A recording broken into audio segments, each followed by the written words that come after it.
Bueno, muy buenas tardes a todos y a todas.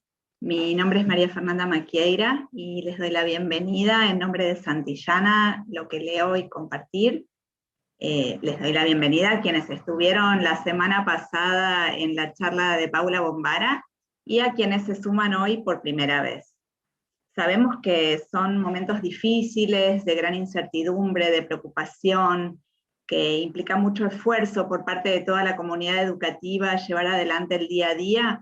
Por eso valoramos mucho este acompañamiento y este espacio a distancia y todo su interés en participar y en escuchar. Nos da mucho gusto continuar con esta serie de conversatorios con grandes autoras y autores de literatura argentina que tenemos planificados durante varios jueves. En esta primera serie de conversaciones estamos reflexionando sobre los clásicos y las diferentes lecturas que han provocado a lo largo del tiempo, y también sus posibles diálogos con novelas actuales en la voz de sus autores y sus autoras. Hoy contamos con la presencia de Pablo de Santis, un autor muy querido por nosotros, con una larga trayectoria en la literatura argentina y destacadísimo dentro del campo cultural de nuestro país. Para moderar la charla contamos con la presencia nuevamente de Mariana Castro, que es profesora en letras y promotora de lectura en la ONG Gitanjáfora de Mar del Plata. Les recuerdo que estos conversatorios se transmiten por Zoom y también por YouTube, y que pueden dejar preguntas en el chat que al finalizar las charlas vamos a responder. Así que sin más, espero que disfruten la charla, que aprovechen, y les doy la bienvenida a Pablo y a Mariana. Adelante. Buenas tardes. Bueno, en primer lugar, muchas gracias Fernanda por la presentación. Quiero darte la bienvenida, Pablo. Muchas gracias por estar esta tarde acá con todas las personas que estamos merendando a la escucha. Y bueno, darte la bienvenida, vamos a hablar especialmente de este libro, Hotel Acantilado, de reciente publicación. No sé si querés saludar antes de que empecemos a charlar. Tengo un montón de preguntas, un montón de temas que me encantaría seguir conversando con vos. Buenísimo. Bueno, buenas tardes, muchas gracias por la invitación a participar en este ciclo. Gracias a vos, a Fernanda y a todo el equipo, y ya estuve viendo ahí en el chat que aparecían algunos nombres. Vi una amiga de Rosario, profesora de literatura, Graciela Barroso, así que hace tiempo que no la veo, aprovecho para saludarla. Buenísimo, bueno, las cosas lindas que tiene la virtualidad, ¿no? Poder acercarnos, a pesar de las distancias, poder estar cerca acá, todos hablando de literatura. Bueno, para pensar en la primera pregunta que quiero hacerte, traigo a Ítalo Calvino nuevamente. Ya lo conversamos la semana pasada también en el encuentro con Paula Bombara, este artículo tan lindo y duradero y que siempre nos sigue dando información y nos sigue dando cosas que pensar, que es ¿por qué leer los clásicos?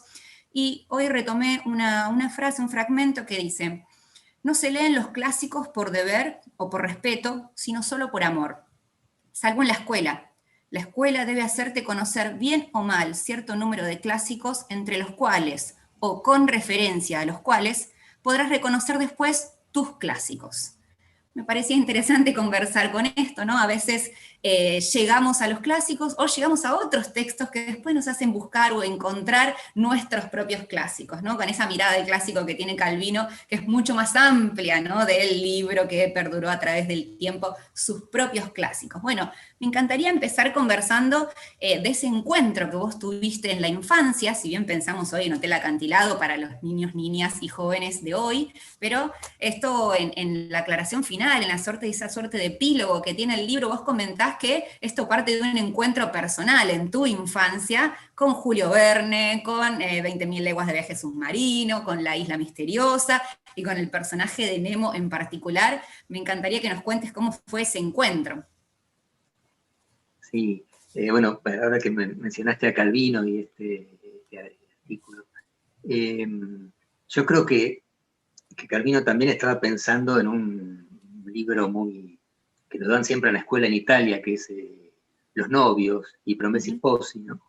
Que es un clásico que está considerado como el plomazo total para los para los chicos de las escuelas italianas, y Calvino quiere rescatarlo, porque además tiene otros artículos sobre esa novela. Yo creo que en los clásicos a veces en la escuela pasa eso, ¿no? Y yo creo que solamente la diversión no puede ser el único horizonte. Creo que algunos clásicos hay que conocerlos porque hacen a nuestra identidad, como el Martí Fierro o el Facundo, por ejemplo, entre tantos otros.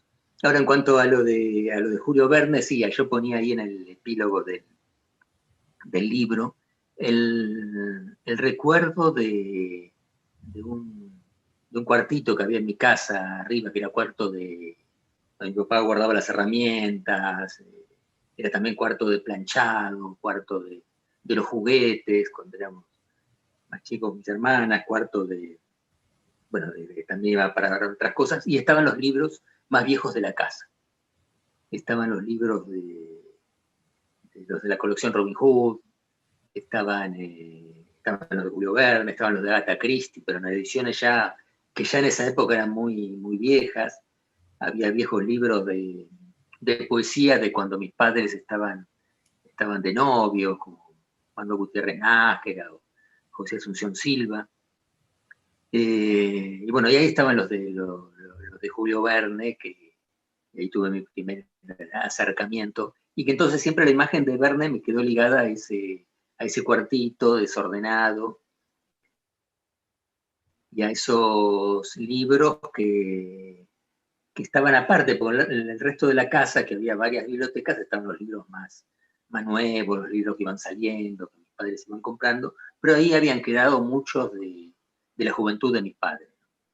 Y yo creo que Verne es uno de esos autores que nos impresionan por la capacidad de imaginar, ¿no?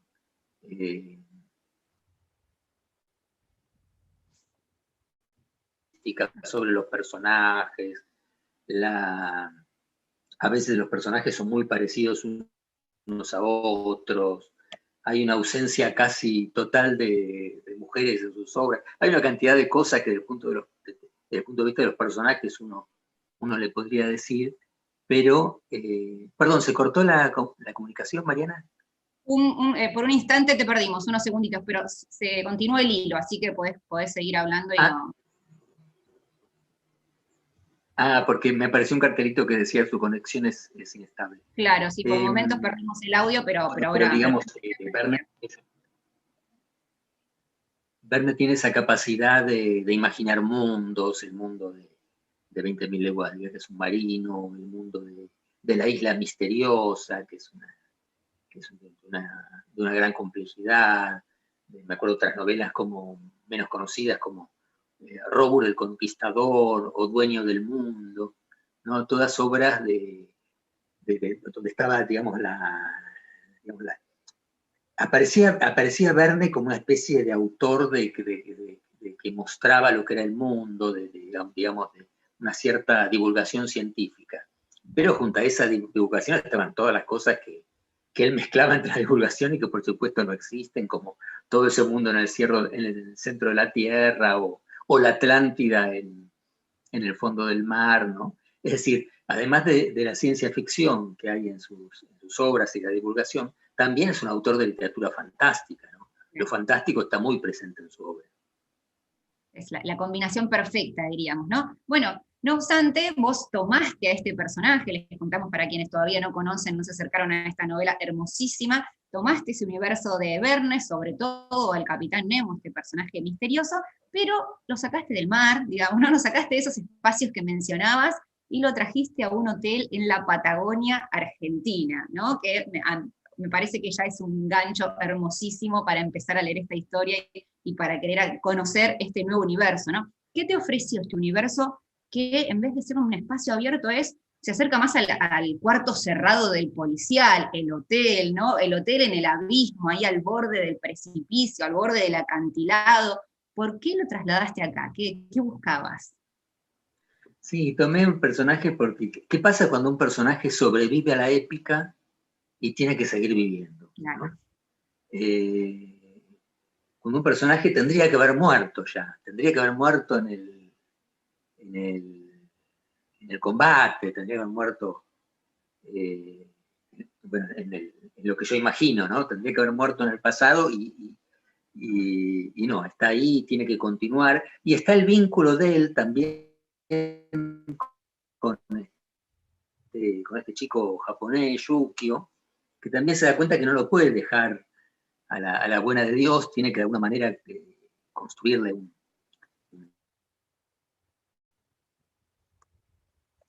A ver, Y esperamos. bueno, me imaginé al Capitán Nemo en la Patagonia, que no era un lugar totalmente ajeno a Verne, ¿no? Porque aparece mencionado, aparecen los hijos del Capitán Grant, aparece, bueno, en el Faro del Fin del Mundo, 20.000 leguas aparece también, también. bordeando, ¿Cómo? van bordeando en 20.000 leguas también, digo, van bordeando desde Malvinas, Tierra del Fuego. Sí, también. En algún momento así, buscando otra cosa en internet, encontré algo sobre La Plata, encontré que existía la leyenda de que había estado Julio Verne, no sé si en una conversación masónica, en un encuentro masónico, antes de que se fundara La Plata, y que sus ideas de alguna manera habían tenido que ver con la fundación de la ciudad. Esto es, por supuesto, es falso, nunca estuvo Verne en Argentina, ni en La Plata, ni en ningún otro lado, pero me gustaba esta idea, ¿no? De que existiera una leyenda de que Verne había estado entre nosotros. Uh-huh. Y entonces, ¿cómo lo trajiste al hotel? Digo, ¿por qué encerrarlo? ¿Por qué traerlo ahí a los márgenes de ese caserón antiguo? No sé por qué se me ocurrió ahí, ¿no? Yo creo que, me acuerdo que se me ocurrió todo el argumento, casi todo, salvo algunos elementos del desenlace, cuando estábamos en Italia con mi familia, y estábamos en una librería, pero una librería que estaba en una estación de tren, teníamos que esperar varias horas, ahí uno estaba aburrido ya de esperar, y ahí se me ocurrió todo el argumento, y para mí los libros, más que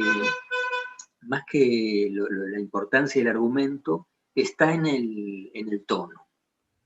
Y para mí yo me di cuenta que ya empezaba a pensar las primeras frases de la novela, un tono que es muy, muy sencillo y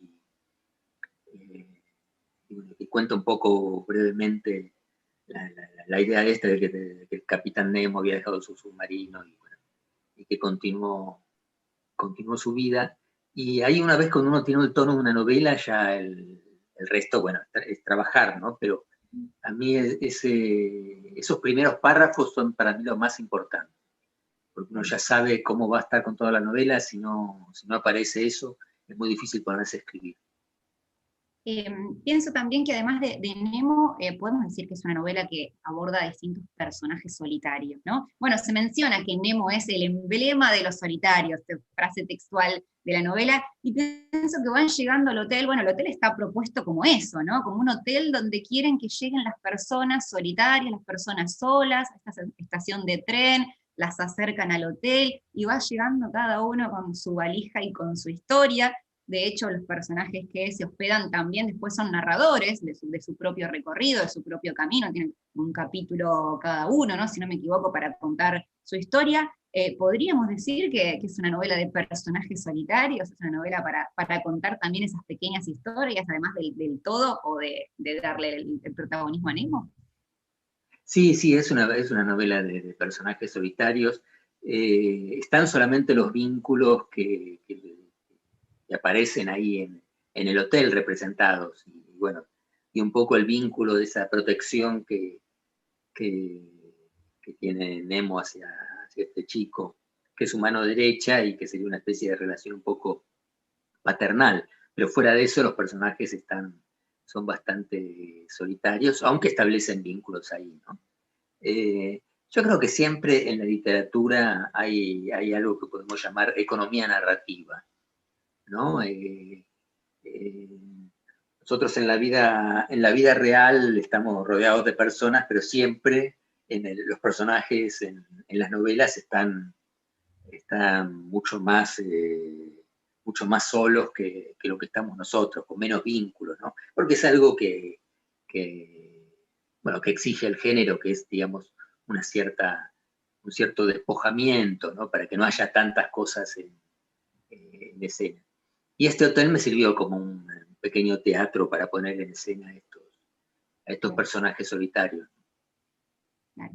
Y cada uno con su misterio, ¿no? No vamos a develarlos, pero van apareciendo. Digo, otro aspecto que se recupera del clásico de Verne es esta importancia que tienen los libros, ¿no? Que también, bueno, se relaciona con el personaje solitario, pero amante de los libros, ¿no? Bueno, Nemo en el Nautilus tenía, además de toda la riqueza y la perfección, digamos, de esa nave, 12.000 ejemplares. Acá hicimos una reducción, hace una selección, pero empiezan a aparecer también algunas menciones, ¿no? Porque les gustan o porque no les gustan. Recuerdo particularmente cuando habla de que no les interesan los textos ingleses, no tienen ningún tipo de aprecio, se menciona. Se mencionan otros libros, hay intertextos. Digo, ¿cómo fue la decisión de incluir estos elementos, de que aparezca la literatura dentro de la literatura? Un poco quizás tiene que ver con esto de los personajes y sus mundos. Bueno, por un lado, me divierte muchas veces las bibliotecas de los hoteles. Uh-huh. Quizás porque cuando yo era muy joven, fui a un hotel en Tanti, en Córdoba, hace muchísimos años. Y encontré un libro de Akutagawa, el escritor japonés, Los engranajes, el último libro que escribió. Escribió ese libro y se suicidó. Pero era un texto rarísimo que estuviera en un hotel, ¿no? Evidentemente olvidado por algún huésped. Había una pequeña biblioteca ahí hecha de libros olvidados. Entonces a mí siempre me quedó esa idea de bueno, que en los hoteles pueda haber una biblioteca hecha con libros o que la gente no quiere llevarse de vuelta o que se los dejó. Entonces, este libro de Akutagawa, Los engranajes, tardé muchísimos años en volver a conseguirlo, ¿no? Era realmente un libro muy extraño, era muy raro que estuviera ahí. Pero desde ese momento me quedó la idea de las bibliotecas de los hoteles. Y acá lo que hace ver Nemo es hacer una especie de biblioteca resumida, ¿no? Uh-huh. De todos esos libros. Un poco como hizo, poco antes de que Borges muriera, salió una colección de libros que se llamaba Borges Biblioteca Personal, donde estaban sus libros favoritos. Podemos pensar los miles y miles de libros que Borges habrá leído en su vida, y de pronto uno tiene esos libros, ¿no? Yo vivo en una casa donde hay muchísimos libros, en esta casa hay miles y miles de libros.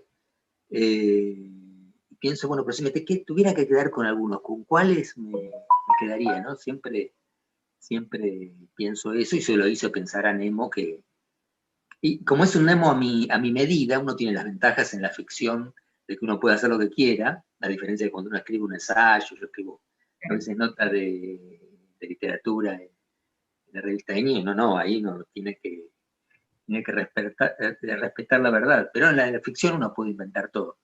Así que lo hice a Nemo desinteresarse de la ciencia e interesarse solo en la filosofía y en la ficción.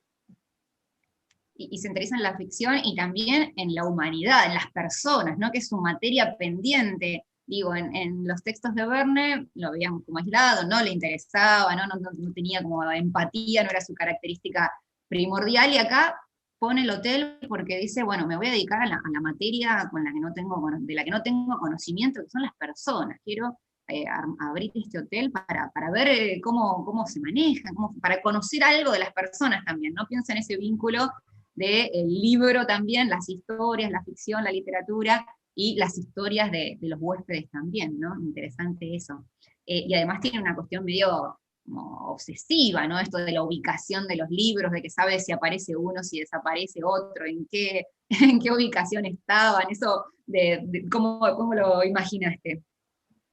Sí, bueno, lo que decías antes, sí, el interés en la psicología de Nemo, que es algo es justamente de lo que no se ocupó. Él se ocupó de su conocimiento de geografía, de ciencia, inventó todo ese submarino, pero nunca se dedicó a las personas. Y acá lo que quiere es conocer cómo son las demás, las pequeñas manías que tenemos todos, por qué hace la gente las cosas que hacen, y sobre todo cómo hace la gente para vivir cuando no tiene así un gran gran fin, como tenía él, que era todo un propósito en la vida, que nunca se sabe muy bien cuál es en la novela de Nemo, pero podemos suponer que tiene una especie de gran ambición Nemo.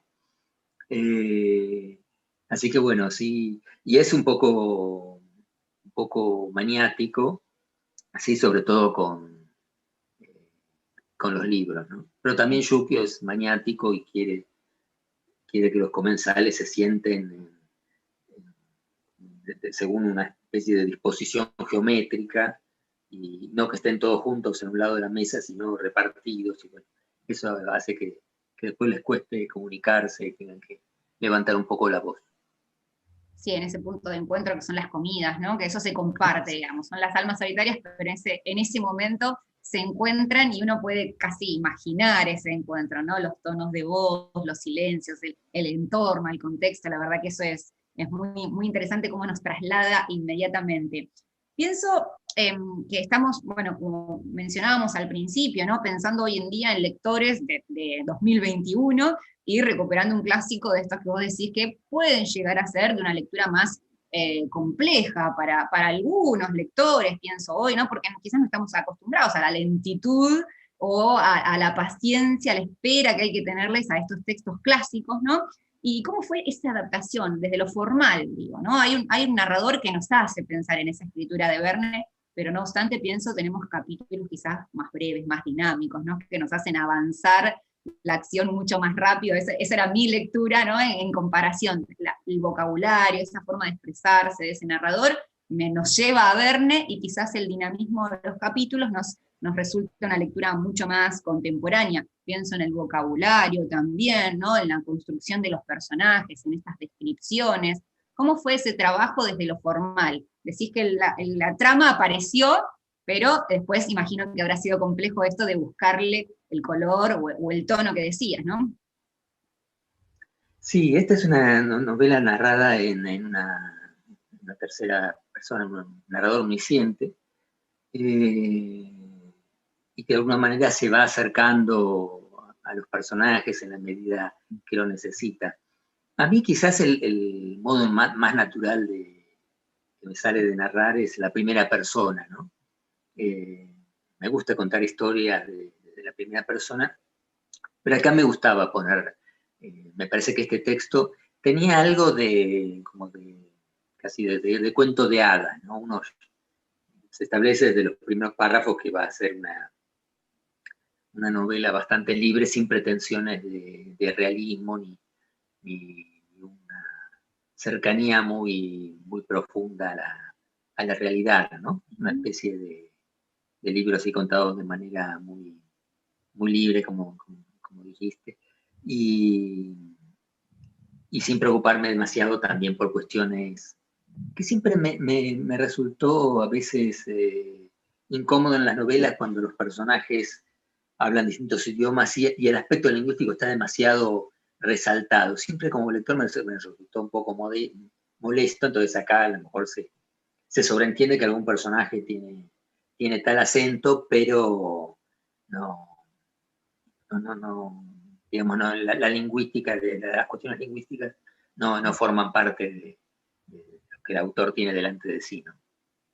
Claro, sí. Qué interesante eso que mencionas. Y pienso que hablabas recién esto, ¿no? De no tener unas pretensiones de realismo, pero pienso que hay muchas cuestiones de género que uno no puede dejar de leerlo y pensarlas. Tenemos, bueno, la referencia de la ciencia ficción, o la anticipación, o la aventura que viene de Verne, pero también hay algo de policial que quienes te leemos podemos sentir como una marca personal en esas construcciones. Se acerca quizás a lo más, no sé si realista completamente, pero nos ubica en la Patagonia Argentina, entonces hay algunos grados de verosimilitud, digamos, que podemos encontrar, o cositas más cercanas.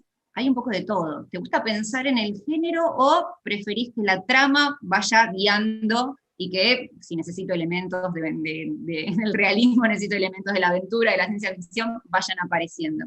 ¿Cómo es ese trabajo en vos? Y en No, esta me novela. parece que es como una especie de construcción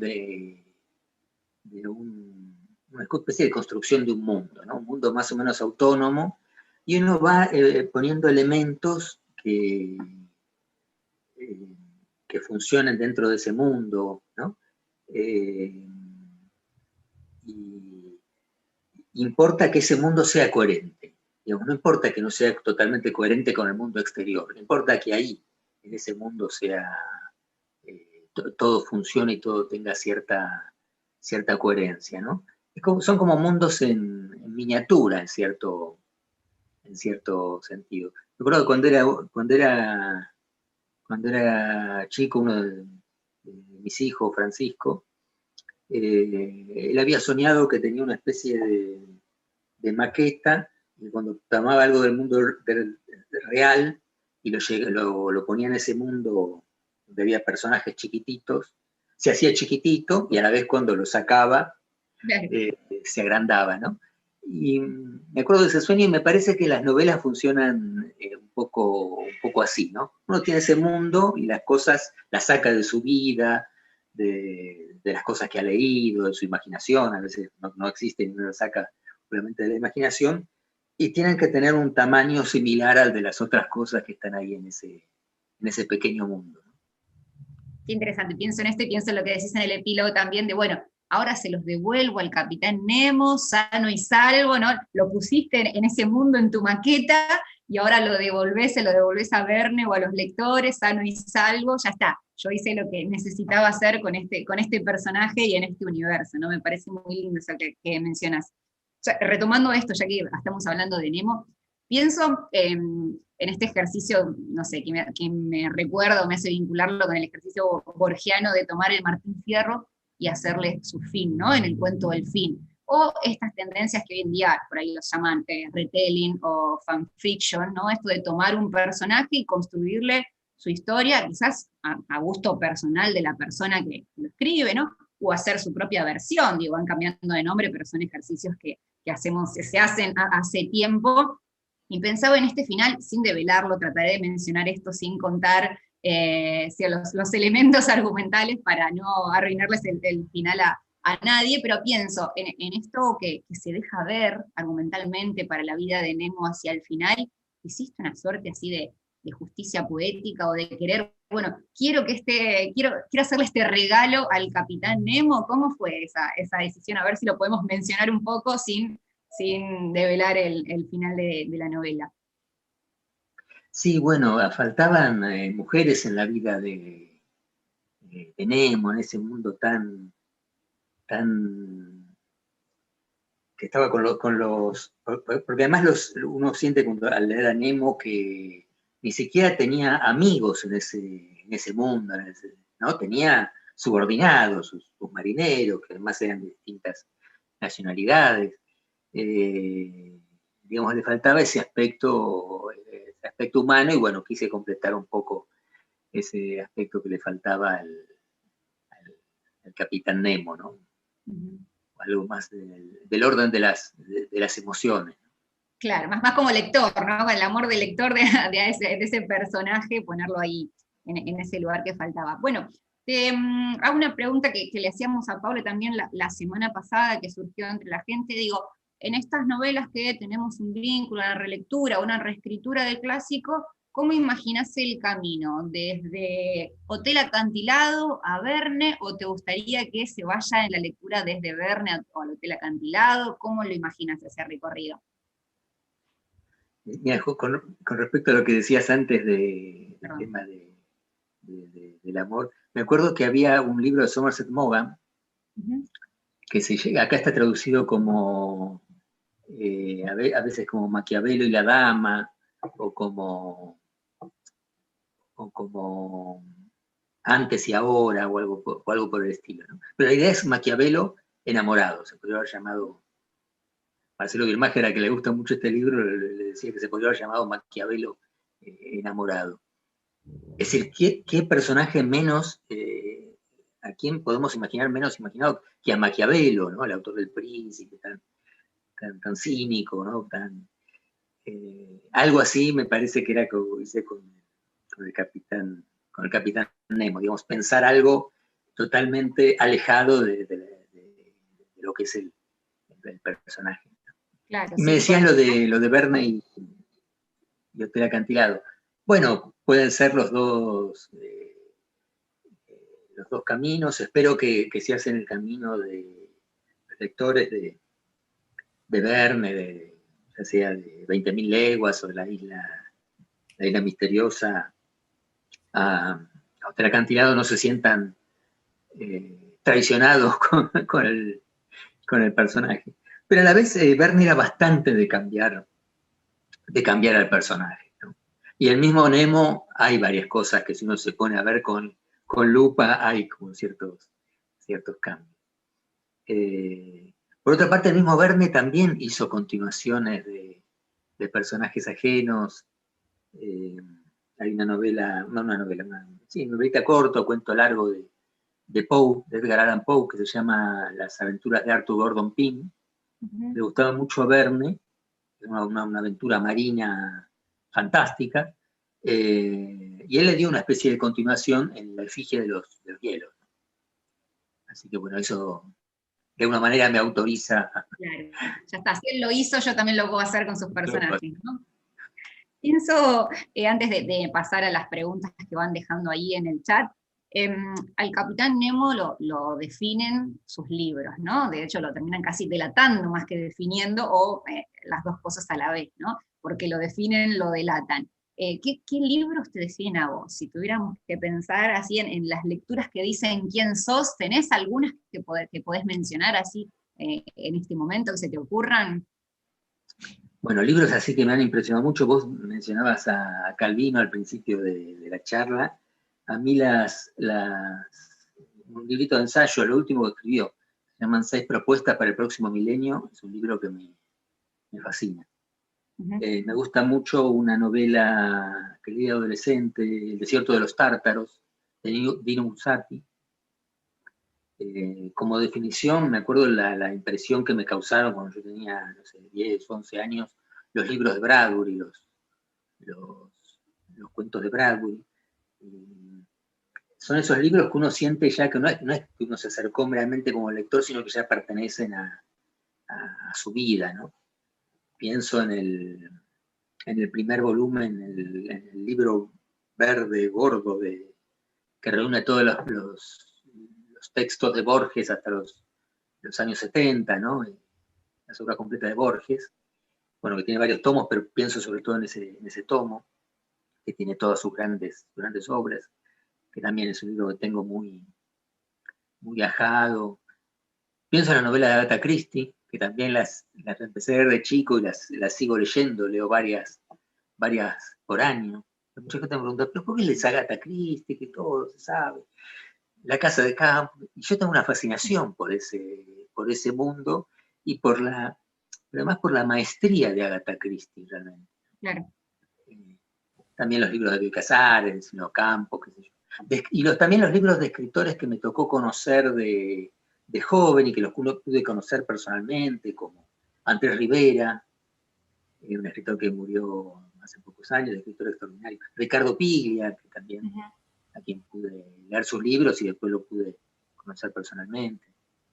Bueno, ya nos dijiste que tenés una biblioteca extensa también, así que como el Capitán Nemo, estás hecho de muchos libros, podríamos decir también, ¿no? Voy a recuperar algunas preguntas que fueron dejando por acá.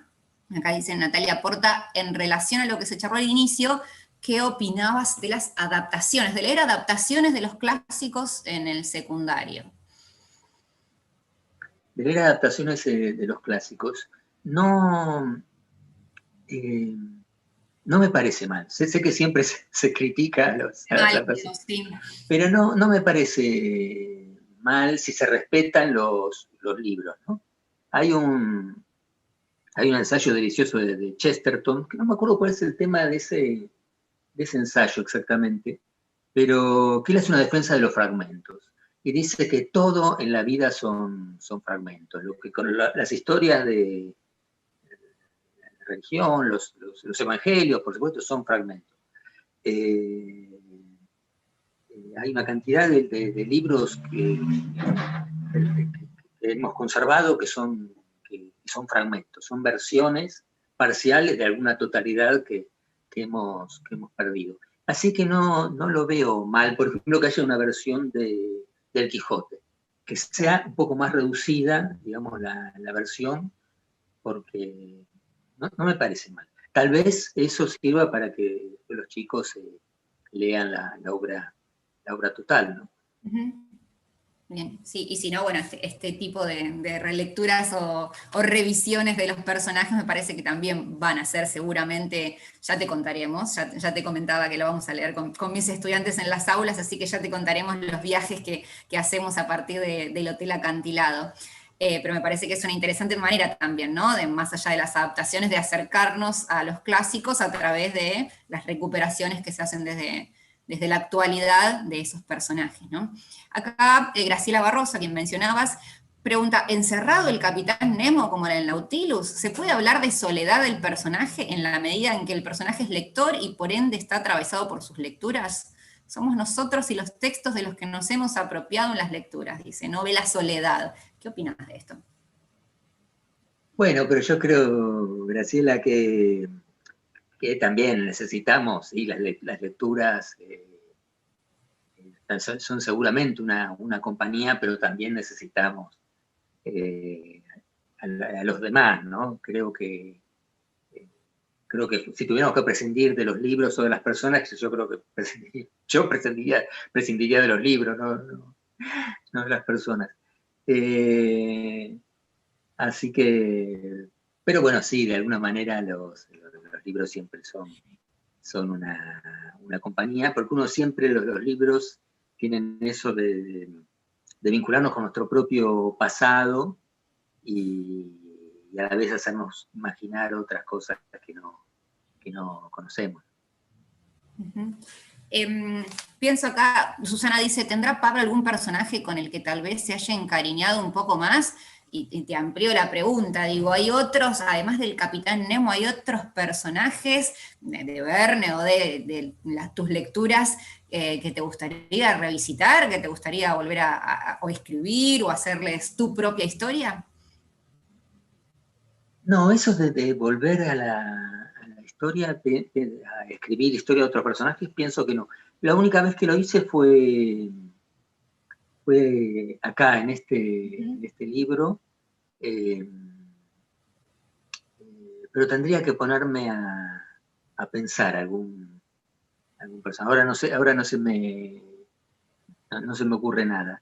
A ver, algún personaje de las historias. Bueno, me gustaría, si tuviera que elegir alguno, elegiría a la señora Marple, a la detective de Agatha Christie, que es un personaje que me encanta, ¿no? Que es realmente una detective inesperada, porque es una señora un poco pesada, porque se pone a charlar, toma el té, teje. Es lo opuesto a lo que uno imagina que debe ser un detective, y sin embargo tiene esa inteligencia y ese conocimiento de las personas. Tiene además un método que es toma una situación determinada y trata de establecer una semejanza con su pueblo, con el pueblo en el que vive, y con viejas historias del pueblo. Entonces es ese puente entre dos realidades distintas lo que le permite llegar a la solución. Y ella se basa en lo que dice siempre, que es la naturaleza humana es igual en todas partes. Que no sé si será cierto, pero seguramente es bastante cierto. Porque Bueno, pienso que mencionaste la naturaleza humana, pero la naturaleza también podríamos ampliarlo y pienso en Hotel Acantilado, se habla del lenguaje de la naturaleza también, ¿no? Ahora que trajiste la palabra a colación, recuerdo eso y está hasta esta flor, ¿no? Que tiene palabras, que hace y pienso en lo que dice el acantilado y pienso en el mensaje de los pájaros también, ¿no? Hay ahí como el lenguaje de la naturaleza, también está presente, ahora que hablaste de la naturaleza humana, me acordé de ese elemento también. Acá preguntan por el título. Laura Pineiro pregunta si ya tenés el título resuelto cuando empezás a escribir o cuando tenés la trama o lo vas construyendo. ¿Cómo es el vínculo con el título? ¿O aparece? No, muchas veces hay libros que sí, que se me ocurrió el título casi antes de escribir una palabra, ¿no? El inventor de juegos. En mi borrador que puse el inventor de juegos, ¿no? Ya estaba ahí el título o el buscador de finales. ¿no? Se me ocurrió, alguien que busca finales, el buscador de finales. Ya antes de escribir una sola línea yo tenía el título. Pero acá no, acá el título lo conversé con María Fernanda, con Lucía, las editoras, lo fuimos. Yo antes quería poner un título más largo, que era como Capitán Nemo y el Hotel de los Solitarios, algo así, pero era demasiado largo. Fuimos para el lado de Hotel del Acantilado. Mi esposa me dijo, no, Hotel del Acantilado, no, porque la de Acantilado, poner Hotel Acantilado, y quedó así. Bueno, pienso también en ese pulir el título, digo, la tapa es bellísima, la muestro acá nuevamente, y también como muy, muy limpia, ¿no? Muy pequeñita, muy minimalista, podríamos decir, y sin embargo nos lleva como a la búsqueda, ¿no? Esta mezcla del blanco y negro con el fondo. Sí. No, que la tapa es obra de Laura de Córdoba, una artista que trabaja, no la conozco personalmente, conozco solamente su obra, que trabaja con collage. Había que elegir entre dos tapas. La otra, por suerte, quedó adentro, no se perdió, claro. No se hubiera perdido todas maneras, no quedó fuera del libro, sino que ahí está. Digamos, las dos eran lindísimas, pero bueno, con Lucía y María Fernanda teníamos que elegir una y bueno, elegimos esa.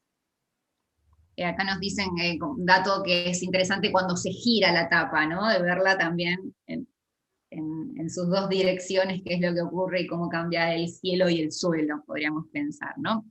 Acá Julieta dice, si mal no recuerdo, el capitán Nemo se había aislado de la sociedad porque algo le había sucedido que lo había transformado en un ser solitario, aislado. ¿En tu novela de algún modo llenás ese hueco de la historia de Nemo? Sí, hay una historia del pasado. En la primera novela, en 20.000 leguas, no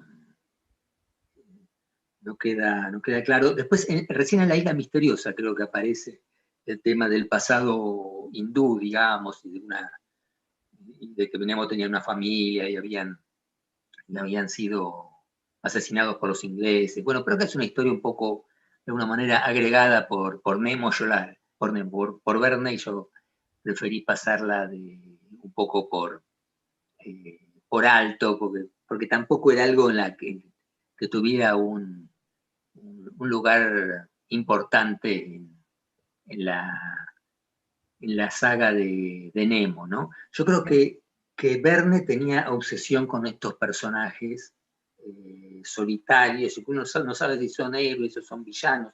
Tiene otro personaje muy similar, menos rico que Nemo, que se llama Robur, que aparece también en 2 novelas. Aparece en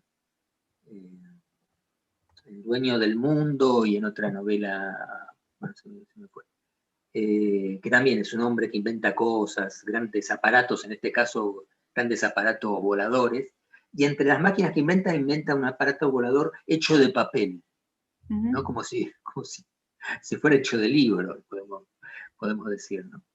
Pero digamos, le gustaban estos personajes solitarios, enemigos del mundo, y bueno, después tenía que encontrar alguna excusa para justificar esa enemistad con todos los habitantes de la Tierra.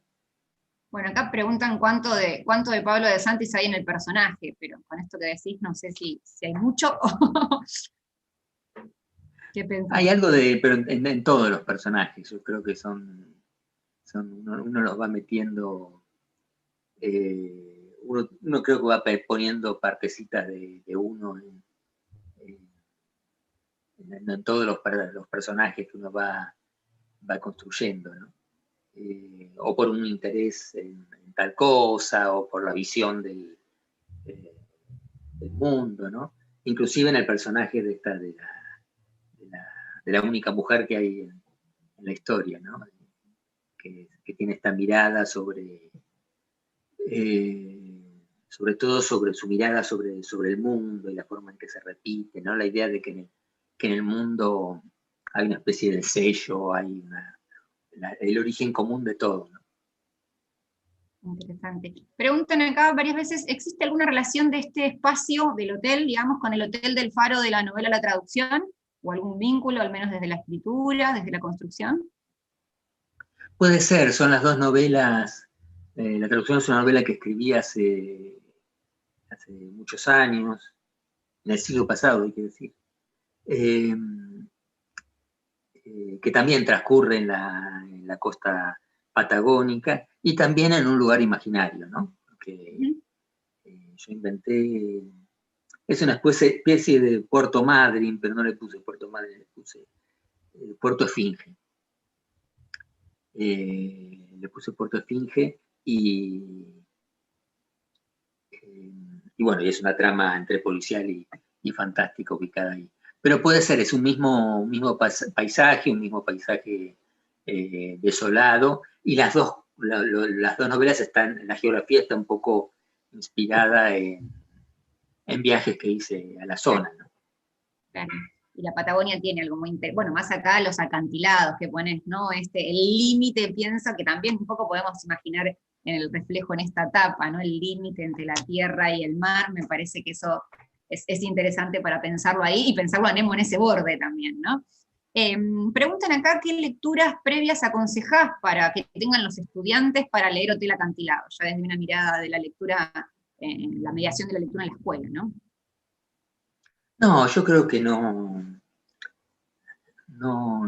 Yo la verdad que nunca pienso en lecturas previas. Pienso que a veces los textos despiertan el interés en otros libros, ¿no? Pero no que haya que leer otras cosas antes, ¿no? A mí me parece que uno siempre va de libro en libro, pero me parece que el acercamiento a los libros siempre tiene que ser tan libre como sea posible, ¿no? En esta novela no hay nada que se necesite saber, salvo, bueno, todos sabemos que existe un personaje que es el Capitán Nemo, y si alguien no lo supiera, que es muy difícil, bueno, basta con saber que es un personaje que anduvo por el mundo y que construyó un submarino, ¿no? Con eso es suficiente. Y conecto acá con otra pregunta que aparece, ¿qué lector imaginás como autor? ¿No? Más allá de las lecturas previas, ¿cómo imaginás a los lectores?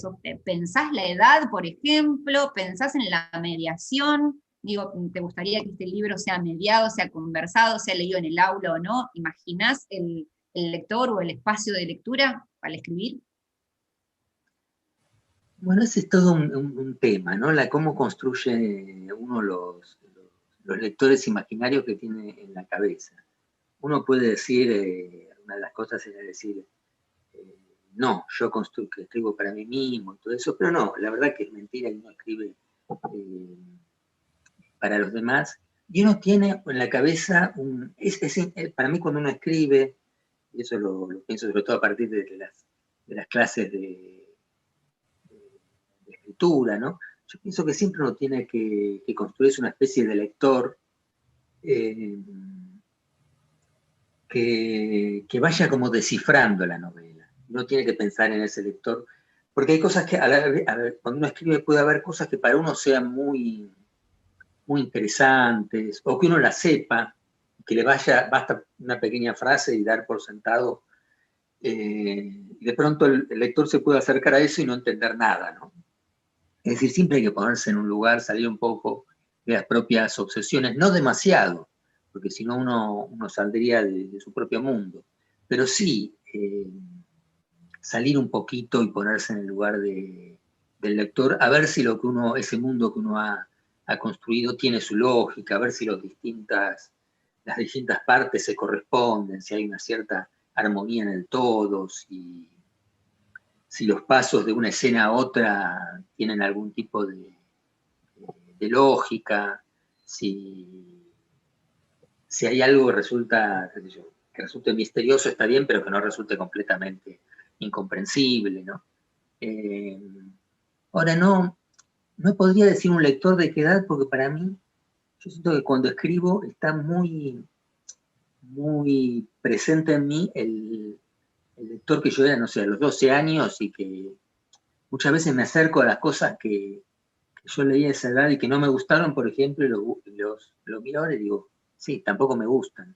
y lo que me gusta me sigue gustando, ¿no? Claro. Leí mucho más que a los 12 años, pero yo creo que hay un vínculo que uno en la infancia es uno mismo en miniatura, no es otra cosa muy, muy distinta de lo que es uno ahora, ¿no? Claro. Y con la lectura en la escuela, ya para ir terminando, acá hay muchos docentes, muchas docentes, así que cuidado con lo que decís, ¿no?